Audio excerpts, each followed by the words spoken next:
Josh, obviously disappointing. How does this happen? And is that the question you guys are asking yourselves? Um, Man, we just gotta play better on all sides. That's all it is. There's no magic formula. There's no magic answer. It's just whenever offense gets a chance to score, we gotta do it. Whenever special teams gets a chance to make a big play, gotta do it. Whenever defense gets a chance to make a big stop, we gotta do it. That's all it is. Just playing better complementary football.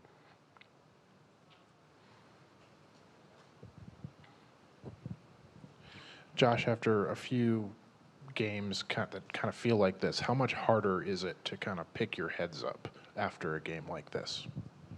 Yeah, there's still a lot to play for in the season. Just communicating that with the rest of the team. I only got a couple more opportunities left because I'm a senior, and just really getting that message out to the rest of the team, young guys, old guys, it doesn't matter who it is. We still have a lot to play for. We're still fighting for a bowl game, that extra game, to spend more time with our brothers. So that's just the main message. I'm not going to quit regardless. And like I said, just spreading that energy to the rest of the team is going to be the next step.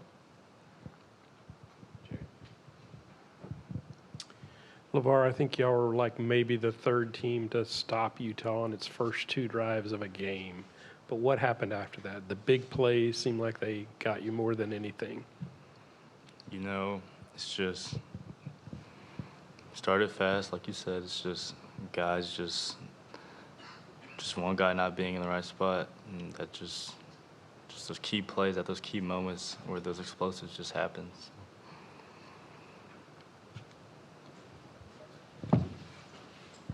Josh, obviously things got a little chippy in the fourth quarter.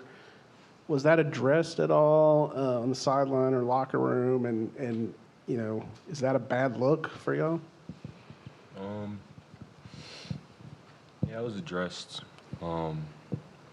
Guys just can't really give in to that that negative energy just kind of looming over.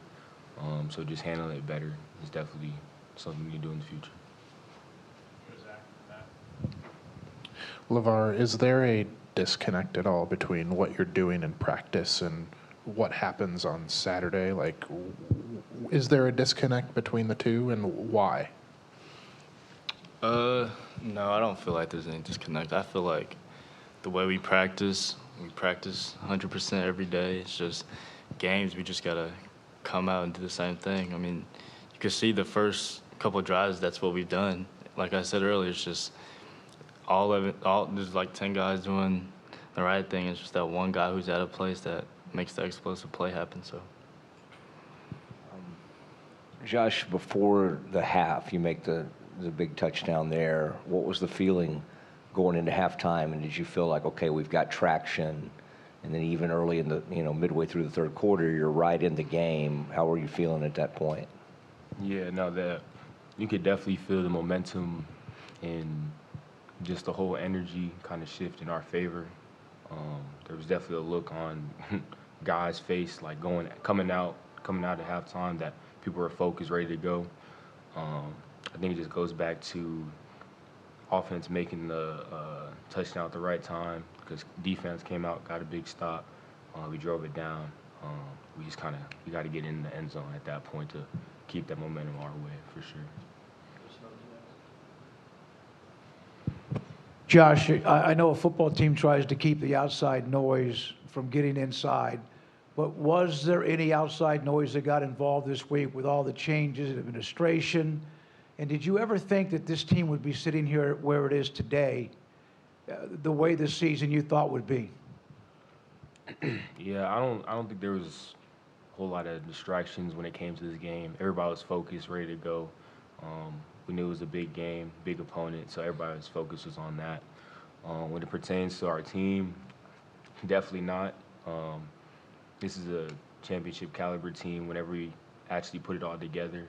So it's definitely disappointing to see, but we're at this point now, and so all we can do is just keep pressing and keep going forward at this point. Like I said, just finish out the season strong, go to a bowl game, finish strong.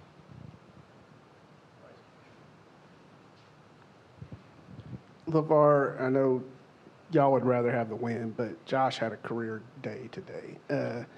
Is he inspiring to watch the way he fights for yards out there? Yes, sir, he is.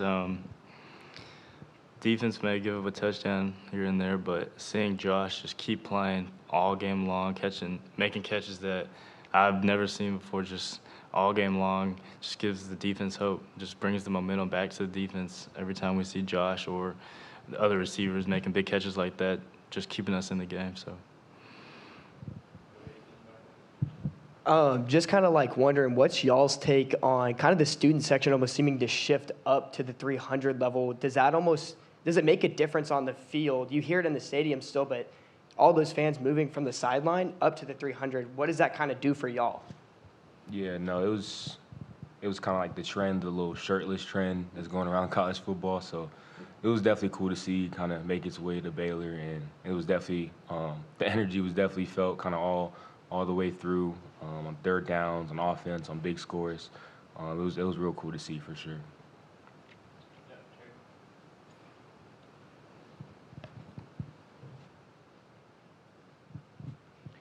Josh, like Bryce said, you had a career day. What motivates you? What pushes you in a game like this when it's pretty much out of reach and you're still making big plays there in the fourth quarter? What pushes you? Shoot. I would just say, just thinking about my journey and just where I'm at now, I like to always carry a chip, like I said, regardless of the situation. I came from, I didn't have nothing. I didn't have no offers. I didn't have nothing. So that's always ringing in the back of my mind, win, lose, or draw. So that's the main motivation factor. Another thing, I'm doing this for my mom, to take care of my family one day, and just to get us in a different position. Like I said, those are the main motivations for me. And so just always carrying that chip is the most important thing. Anything else for these guys? All right. Thank you, guys. Appreciate y'all.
It's good to see you guys. Way disappointing game. Very frustrated and gutted. Really, was not anticipating that. Really didn't see that. The locker rooms is tough. A lot of guys are frustrated and angry, and I'm right there with them. And so I thought in the start of the game, I thought that defensively, for the most part, we had 11 guys being where the 11 guys needed to be. I thought the times that we had 10 out of the 11, that's where you saw the touchdown runs. Utah is very much an option offense where there'd be a quarterback run going this way and there's a running back run going this way. And so all 11 that you got are counted to be where they need to be. And, I thought first half we were close. Those long runs are not acceptable. Tried to get them fixed. Third quarter was more of the same. And then the fourth quarter, just the pressure of all of it was too much for us. I thought offensively, we were able to run the ball early in the game. And I thought that pushed Utah into single high defense, which they want to be anyways, and to zero blitz. Typically Utah is a 70% man-free team. They were probably 30% in this game. They were heavy zero. I saw more zero blitz in this game than we had seen really throughout the year. So a lot of one-on-one opportunities, and we're able to make completions on some of those, and then others we missed. And in games like this, we have to make those, whether it's the catch or it's the throw. I thought the inconsistency on offense in terms of scoring touchdowns would affect us, and it did. Take any questions you guys got. Dave, you mentioned it's disappointing. Things seemed to bubble over in the fourth quarter. We got a little chippy. Mm-hmm. How did you address that with the team? And, I mean, that's something that can't happen. Yes, I agree with that. I went out on the field from all the ones that I saw, and I think guys are frustrated. It's not an excuse. We have to be able to handle all of that, the emotions that come with losing or winning better, and we can't do anything that would hurt the team, and so I'm disappointed in that. And that's something that I talked to the team about, and that's something that generally we do a good job with. So disappointed that showed up tonight. Coach, you said that you didn't see this coming. So coming off the bye week, what are you most disappointed by what you saw on the field, especially coming after the bye week? Our level of execution.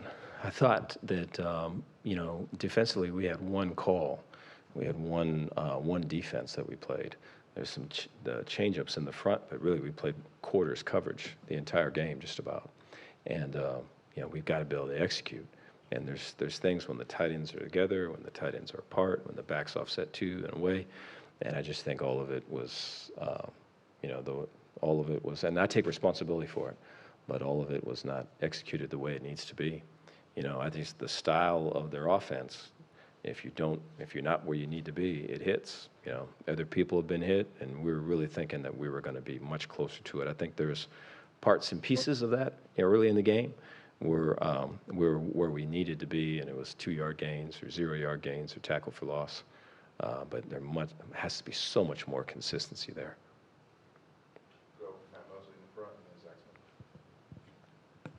Dave, what did you say to your team this week about the MAC situation, if anything?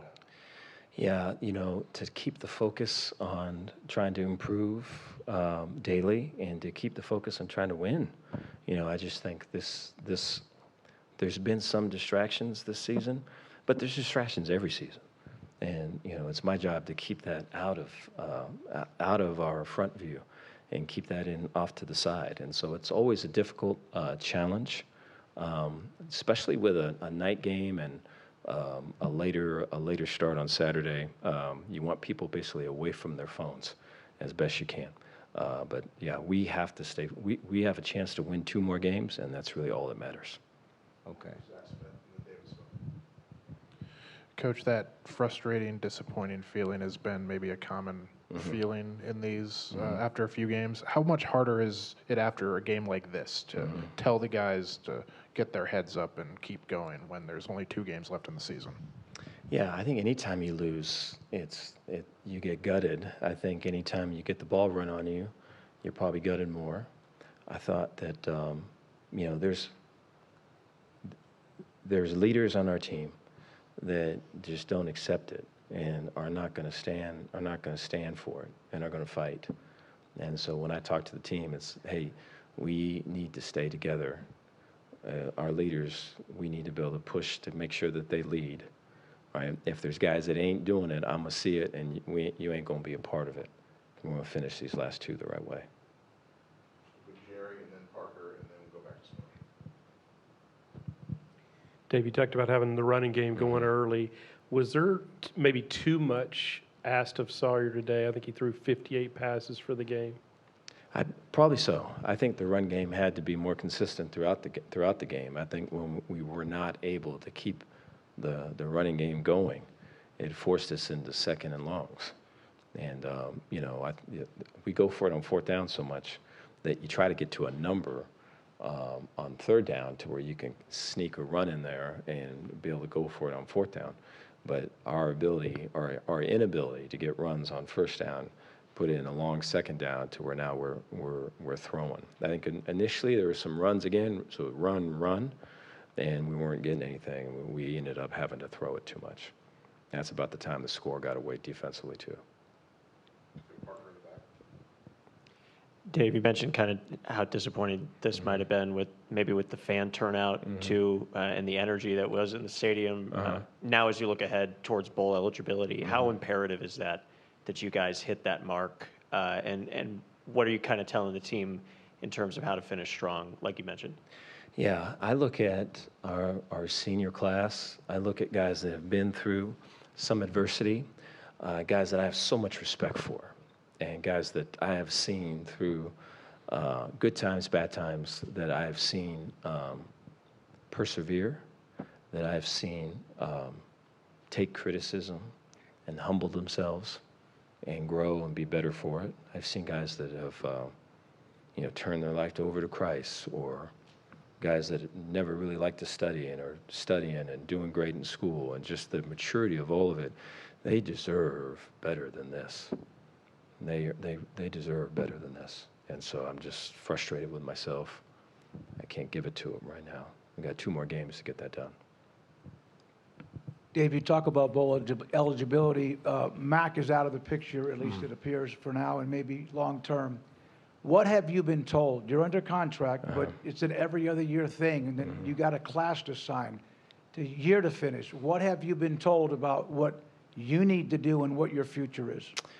Yeah, our focus is just trying to win this next one, and after we win this next, versus a really good team, and then after this next one, trying to win the one after that, and just try to be able to show improvement and some excitement on winning and get it and have it be consistent.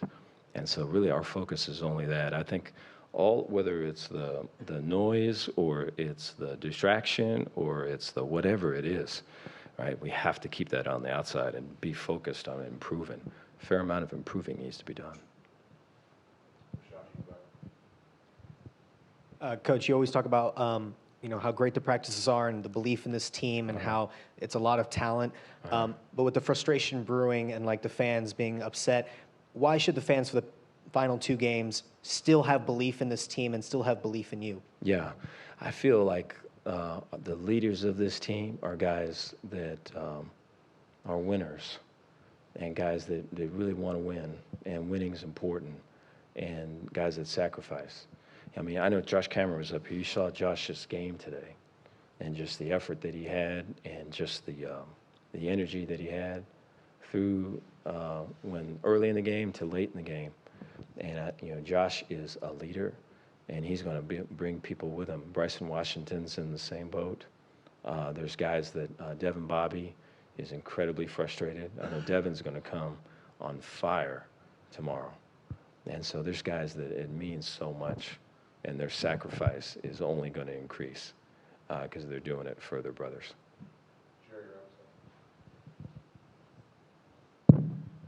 Dave, you talked about Josh. He had career highs. He plays with a chip on his shoulder. Late in the game, when the game's out of hand, he's still making big plays. I guess it doesn't surprise you at this point, though. Early in the week, we had Sawyer up in our team meeting, and Sawyer talked about his toughness and how he wanted to show toughness in this game and how he knew that it's going to take toughness to win. And he said, I want to call up Josh. I want you to match me. That I'm going to put everything out there. I want you to match my toughness. And Josh went up there, and he talked about his intensity that this is going to be the most intense game that he's ever played. And I think both of those guys did it, you know. Ashton Hawkins got up there and said, man, I'm going to play with more fire than I ever have. And I thought Ashton did that too. And so we got to get more guys in that boat, and where they're consistently, you know, executing, right, with the emotion that comes with playing the game and funneling it the right way. All right, thank you guys.